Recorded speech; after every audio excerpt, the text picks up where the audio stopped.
In front of me is VIVO X300 FE, and today I would like to show you how you can turn on or turn off autocorrection.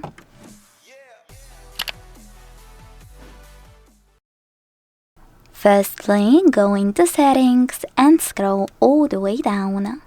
This way you can access System Management. Now click on Input Method,